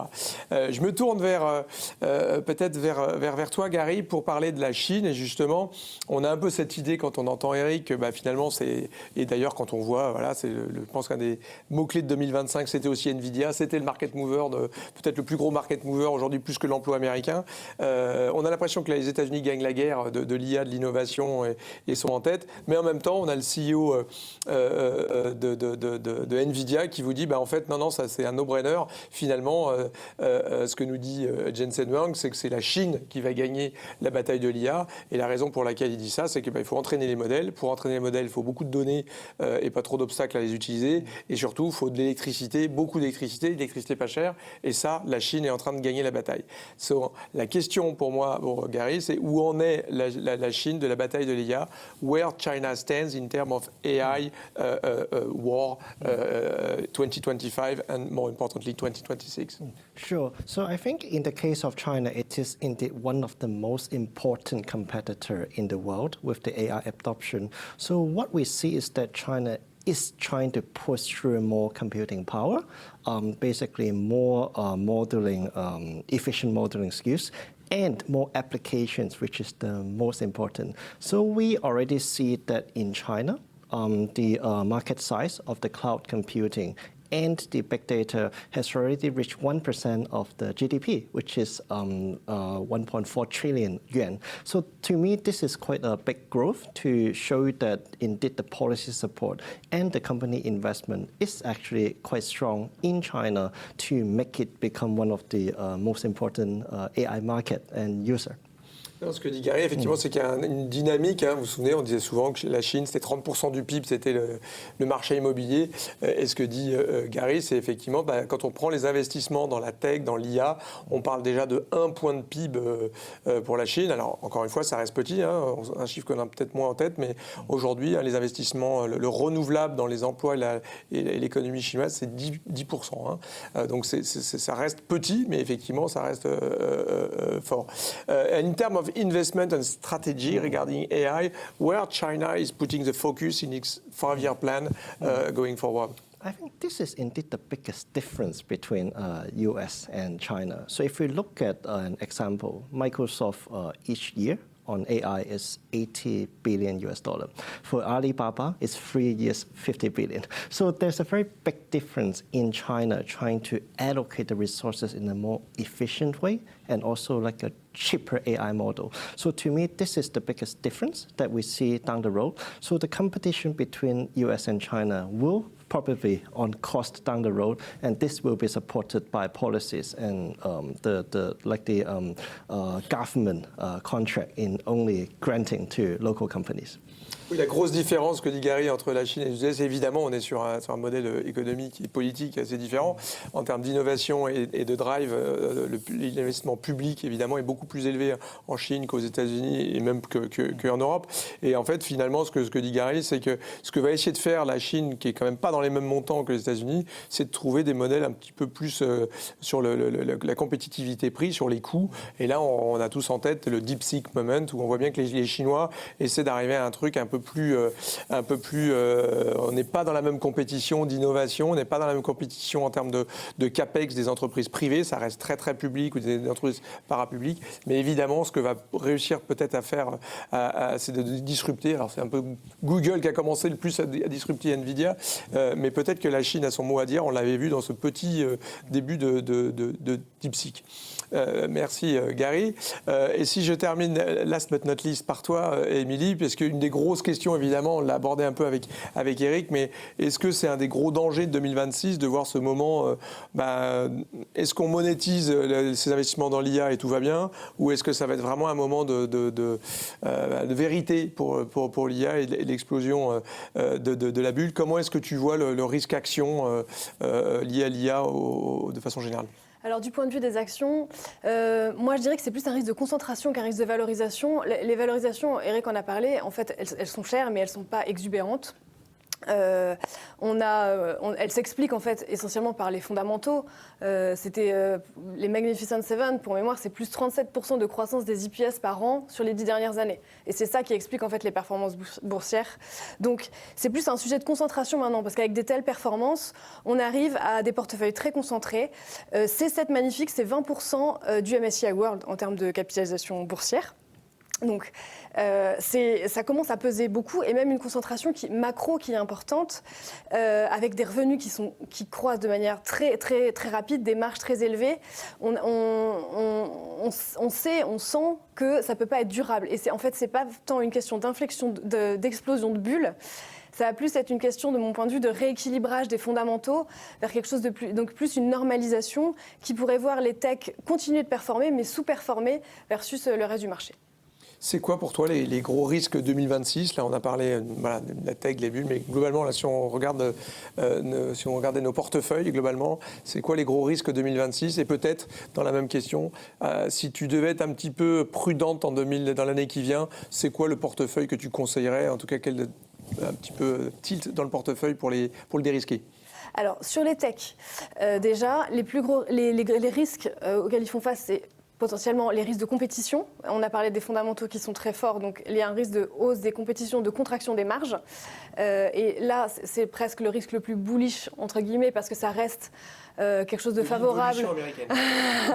Voilà, ça serait la diffusion de l'IA dans le reste de l'économie, soit à travers la compétition. Donc ça, c'est plus la diversification action classique, soit géographique vers notamment les émergents, soit sectorielle, pour jouer un peu la diffusion de l'IA dans le reste de l'économie.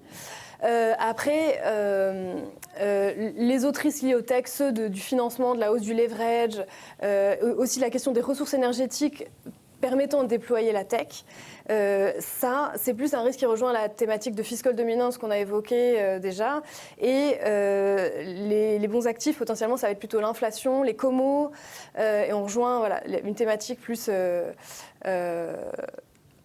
long action, toujours, mais short bonds et long inflation.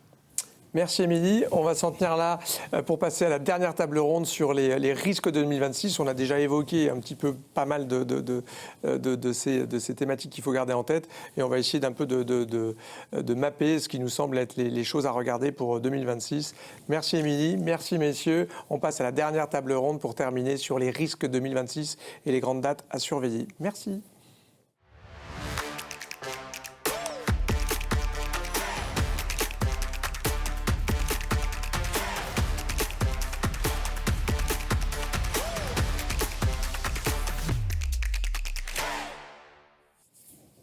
Alors, dernière table ronde, je suis ravi d'être accompagné pour terminer par mes experts avec Thibaut Cuillère, qui est notre responsable de la recherche sectorielle.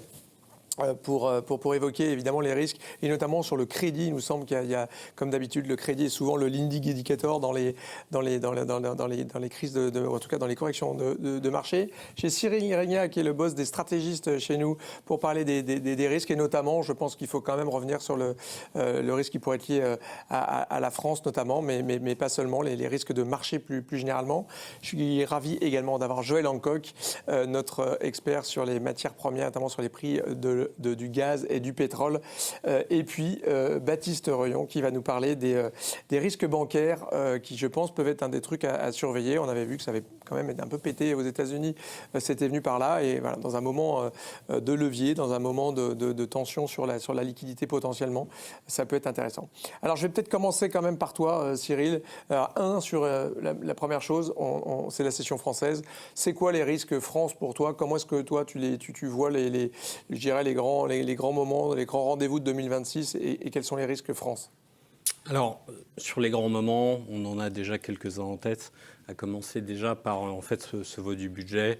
On va peut-être passer par une loi spéciale qui sera votée dans les prochaines semaines et peut-être une loi de finances, projet de loi de finances en début de l'année prochaine. Je pense que, bien évidemment, l'un des gros morceaux pour nous, pour les marchés, c'est l'absorption et en fait les succès qui seront peut-être ceux en fait, de l'agence France Trésor sur les nouvelles syndications très longues, les nouveaux 20 ans, les nouveaux 30 ans.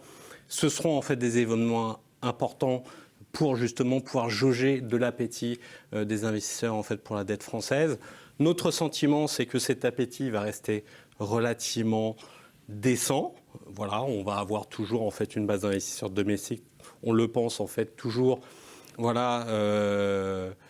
va dire à la chasse, au rendement notamment, puisque nous avons plutôt des perspectives de hausse et sur cette base-là, on pense que l'appétit en fait, des investisseurs domestiques va rester relativement bon. Mais aussi en relatif, il faut repositionner aussi la France par rapport aux autres émetteurs, notamment de la périphérie. On a toujours le sentiment que, en termes de valorisation relative, la France a beaucoup d'avantages aussi, des avantages qui vont lui permettre, tout au long de l'année prochaine, probablement en fait, de continuer d'évoluer dans un trading range contre, disons, Allemagne, ce qu'on envisage au final, une prime à 10 ans entre la France et l'Allemagne évoluant entre 75 et 85 points de base.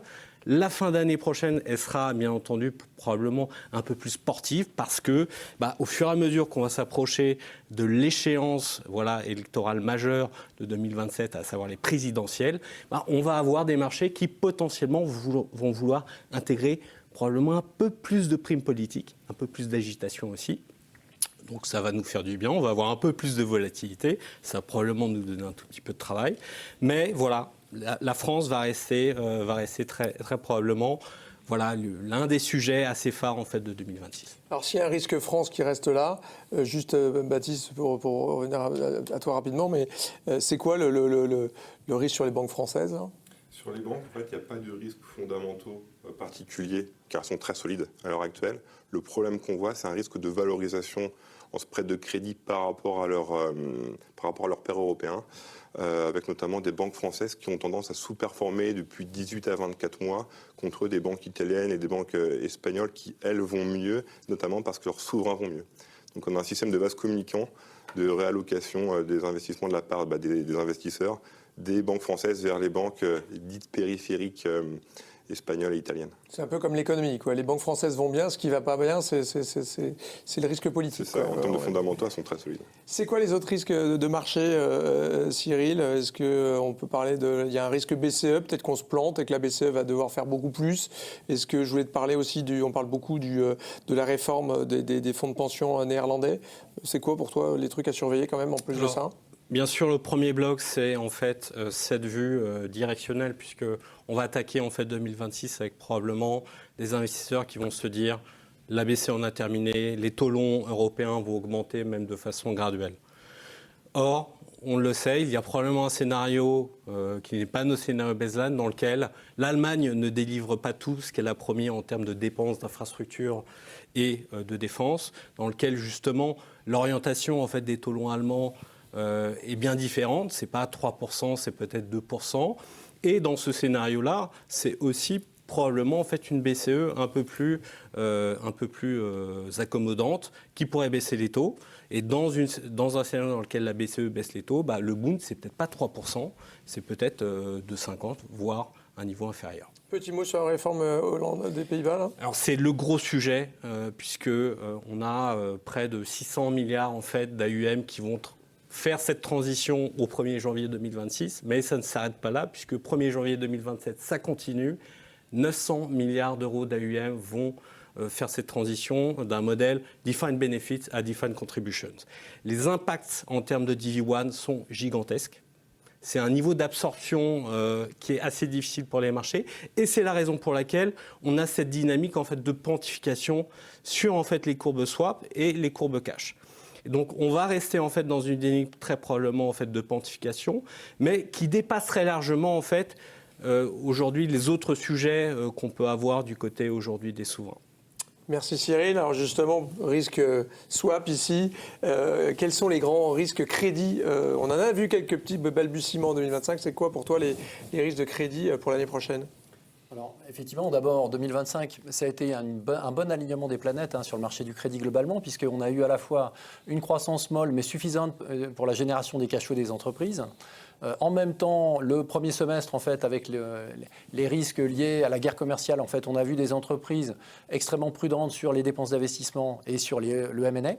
Ce qui a commencé à changer effectivement sur la fin d'année. Donc sur 2026, forcément, il y a quelques risques qui sont en train de se matérialiser. Le premier, c'est que les facteurs techniques ont été très favorables sur 2025 avec des flux de collecte records sur le marché du crédit, 60 milliards pour l'ensemble investment grade plus high yield, qu'on n'aura sans doute pas autant sur 2026.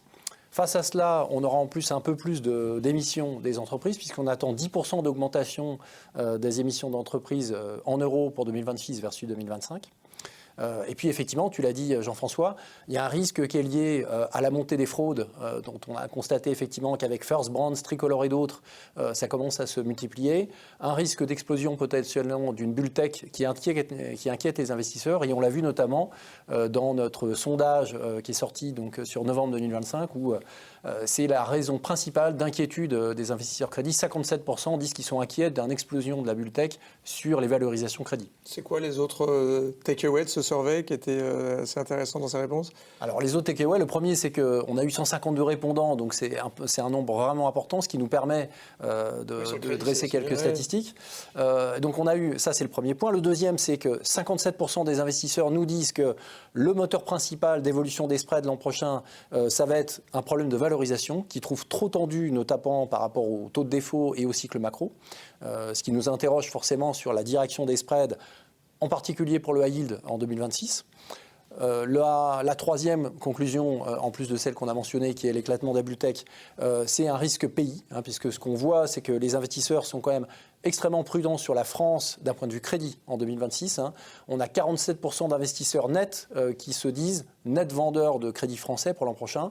En revanche, ils vont vouloir diversifier davantage leur portefeuille de crédit l'an prochain au bénéfice de l'Europe du Sud, de l'Europe de l'Est et également de l'Australie et du Canada. Donc ça, c'est intéressant. Et dernier point, les investisseurs restent, comme nous d'ailleurs, plutôt surpondérés sur les AT1 par rapport au high yield et plutôt surpondérés sur les financières en général par rapport aux corporates, en privilégiant les non cycliques par rapport aux cycliques. Et on les rejoint là-dessus. Tu n'as pas évoqué, mais évidemment, quelque chose qui est là-dedans, la dette privée dans tout ça? Oui, alors la dette privée, effectivement, c'est le sujet en ce moment qui est un peu phare. La première raison, c'est qu'on a eu en moyenne 14% de croissance des volumes d'encours depuis une dizaine d'années, donc ce qui a largement dépassé la croissance qu'on a connue sur l'ensemble du marché high yield et leverage loans. Donc on constate aujourd'hui une augmentation du levier sur les transactions de 2025, donc ce qui peut commencer à être préoccupant, des leviers au-delà de 6 fois sur les transactions qui ont été originées par rapport en dessous de 5 fois sur ce qui a été syndiqué. On commence à voir également une détérioration des ratios de crédit sur la dette privée. Donc S&P mentionne notamment un ratio de downgrade sur upgrade à 1,8 fois sur le T325, avec des structures de plus en plus cov-light, c'est-à-dire sans covenant ou très peu de covenants, et pay in kind, qui en général n'est pas très bon signe dans les cycles de crédit. Et puis le dernier point, c'est un risque effectivement d'opacité avec des prix qui peuvent basculer rapidement, on l'a vu dans des valorisations de 100 à 0, compte tenu des difficultés de pricer une position en dette privée, ce qui évidemment amène à quelques inquiétudes sur des portefeuilles. Alors en revanche, face à cela, il faut quand même dire deux choses intéressantes. Le premier, c'est que pour l'instant, on reste sur un univers où le taux de défaut reste sous contrôle, 5,2% de défaut chez Fitch au mois d'octobre. Ça a même baissé par rapport au mois de juillet-août 2025 de quelques points de pourcentage. Et puis le deuxième point qui est intéressant, c'est de dire qu'on est quand même sur une tendance de croissance structurelle des encours en dette privée, notamment en Europe et en APAC, parce qu'on part de très bas, qu'aujourd'hui, 82% du marché est américain. Merci Thibault. Alors justement, quand on parle dette privée, quand on parle marché américain, est-ce que c'est un sujet pour les banques américaines? Ça peut être un sujet pour les banques américaines, notamment pour les banques régionales. Comme le disait Thibault, c'est encore un petit marché. Aux États-Unis, c'est 1500 milliards à peu près, donc c'est une grosse banque française. Mais étant donné que ça peut être assez concentré sur des petits prêteurs américains qui vont se spécialiser sur des secteurs très précis, en cas de crack sur un ou deux noms ou sur une petite géographie, ça peut avoir des impacts assez importants, comme ce qu'on avait pu voir sur d'autres sujets avec SVB il y a 2 ans et demi. Sur les banques européennes, la contagion serait limitée, pourrait se limiter à quelques provisions prises par-ci par-là chez les banques. On l'a vu d'ailleurs sur le Q3, mais ça pourrait avoir des conséquences un peu plus importantes sur la confiance. Si jamais on devait avoir une petite banque régionale américaine qui devait tomber, on pourrait avoir une crise de confiance sur le secteur bancaire qui pourrait se déclencher. Et là, des outflows de liquidités, une pression sur les dépôts, etc. Et on a vu que ça pouvait aller très très vite. Il y a 2 ans avec SVB encore, Crédit Suisse. Donc maintenant, il faut toujours se méfier de ce qui peut se passer dans un monde digital où on peut retirer l'argent très très vite. Autre question là, qui est revenue un petit peu, qui revient, c'est celle du M&A. Alors je pense notamment à l'Europe, parce qu'on parle de l'union de l'épargne et de l'investissement d'un côté, puis de l'autre côté, on voit que ça bouge quand même beaucoup. Le M&A bancaire, là, c'est quoi la dynamique à suivre? Le M&A bancaire, on le voit plus comme une opportunité que comme un risque, même s'il y a quand même pas mal de risques d'exécution derrière tous ces deals, parce qu'il y a quand même une folie de deals en Europe, notamment en Italie. Tout ça, c'est drivé par des raisons financières. Les banques vont bien, donc elles peuvent redéployer du capital en excès. Par des raisons de compétitivité, il y a certains secteurs qui sont plus petits, typiquement encore l'Italie, un secteur assez fragmenté, avec le top 5 des banques italiennes qui est 4,5 fois plus petit que le top 5 des banques françaises. Donc il y a un besoin de se concentrer dans certains secteurs. Le problème, c'est que parfois les fusions, le M&A, est drivé aussi par des raisons politiques, avec les gouvernements qui poussent. Et ça peut amener parfois à certains conflits d'intérêts, certains rationnels de M&A qui ne sont pas forcément alignés avec un rationnel pur business profile ou d'affaires. Et ça peut générer quelques risques d'exécution qui peuvent faire capoter des deals. On revient toujours à notre risque politique, évidemment, un des gros risques 2026. 2026 sera l'année aussi des élections. On en a parlé tout à l'heure avec les midterm élections, mais il ne faut pas oublier qu'on a pas beaucoup d'élections. Je pense à la Roumanie, à la Hongrie.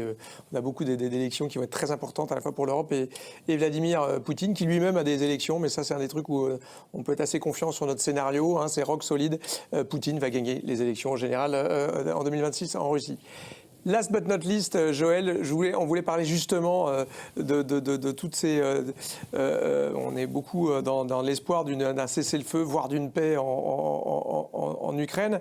Si c'était le cas, encore une fois, ça va être compliqué, je pense, d'y arriver. Ce plan en 19 points désormais semble difficilement réconciliable entre les vues des uns et des autres. Mais quand même, partons sur l'idée qu'il y a ce cessez-le-feu, voire cette paix. Ce serait quoi l'impact sur le pétrole et le gaz? Joel, what could be the impact on oil prices of a ceasefire in Ukraine? Yeah, I think it's really worth remembering that we haven't actually lost too much Russian oil from the global balance. It's simply been rerouted to other markets, so India and China predominantly. So we don't have a flood of oil waiting to come back if we did have a peace agreement. And when we do look at fundamentals right now, we do think they're bearish, and we've been saying that all year. So Q4 25 and the first half of 26 in particular, largely due to demand growth, which is okay, but very strong non-OPEC supply growth and OPEC adding barrels as well. But prices haven't been reflecting that, particularly this quarter with Brent in the mid-60s. And that's due to the risk of losing Russian oil, which has increased following Trump sanctions on Rosneft and Lukoil, who carry maybe like 2.7 million barrels per day of Russian crude exports. Now, if we did have peace, that risk would go away effectively, and it would allow traders to express their bearish short views without being concerned about being run over by a geopolitical headline. So whilst fundamentally it wouldn't change much, from a sentiment standpoint, we think it would have quite a large impact. So on our annual Brent forecast for 26, currently it's around $62 per barrel. If we did have a sustainable piece, we'd think that was something $2 or $3 lower, so high 50s. But the biggest delta for our forecast would be in Q1 26. At the moment, we expect $57 per barrel. We'd expect something in the low 50s in that scenario. So, effectivement, ce qu'on aurait évidemment, ce serait probablement une baisse des prix du pétrole dans un scénario de paix en Ukraine. Ce que dit Joël, c'est quand même, il faut garder en tête que finalement, on n'a pas vu de disparition des barils de pétrole russes. Ils sont plutôt passés à l'Inde et à la Chine, donc ils sont restés dans le marché. Donc ça ne changerait pas la dynamique de l'offre et de la demande. Simplement, ce qui changerait quand même pas mal, c'est si on commençait à enlever les sanctions. Aujourd'hui, ce qui équilibre un peu les prix du pétrole, c'est que d'un côté, on se dit qu'on pourrait retrouver du pétrole, puis de l'autre côté, il y a eu les sanctions américaines sur les producteurs russes. Et donc, on est quand même l'un dans l'autre plutôt à réviser à la baisse, évidemment. On passerait de 62, qui est notre scénario central pour les prix du Brent l'année prochaine, à quelque chose autour de, dans le haut des 50. Donc, c'est pas une énorme baisse quand même, mais quand même assez significative. Et surtout, ça se retrouvait au premier trimestre où on passerait de 57 à un petit peu plus de 50 dans une hypothèse de ceasefire. Mais encore une fois, il faudrait que ça dure, il faudrait qu'on ait quelque chose. Je rappelle quand même, encore une fois, qu'on rentre au mois de juin, on sera dans un conflit qui aura plus duré que la Première Guerre mondiale en Ukraine, et que si on regarde la tendance actuelle, certes, grappiller le Donbass, c'est une chose, mais dans les territoires que réclame la Russie pour être les siens dans l'accord des 19 points, si on prolonge la vitesse à laquelle ils sont en train de gagner du terrain. Il faut encore 4 ans pour qu'ils gagnent le Donbass à ce rythme-là, donc on n'y est pas complètement. Second question, same question on gas prices, quite comfortable these days, but how will it be impacted by that? Yeah, so for European gas, it's a different game because we have seen a significant loss of Russian supply and a change in market structure where Russian gas has been effectively replaced by high-cost LNG. If we did have Russian pipeline gas back in Europe's overall balance, it would be very bearish because effectively we'd need to see a price response which would curtail some high-cost US LNG. Now, we don't think that that's a realistic base case scenario, largely due to European politicians being reluctant to cede that geoeconomic factor in terms of being reliant on Russian energy again. So we think more likely in a peace agreement we'd have specific movements on sanctions relief on Russian LNG terminals, particularly some that have been sanctioned. We think there'll be more LNG in the market in summer 26. Our base forecast at the moment is around 29 euros per megawatt hour. With Arctic LNG 2 operational, we'd think it would be in the low 20s. So not market breaking, but definitely deflationary relative to our base case. If Russian pipeline gas is back, then that's a low teens for TTF in 2026.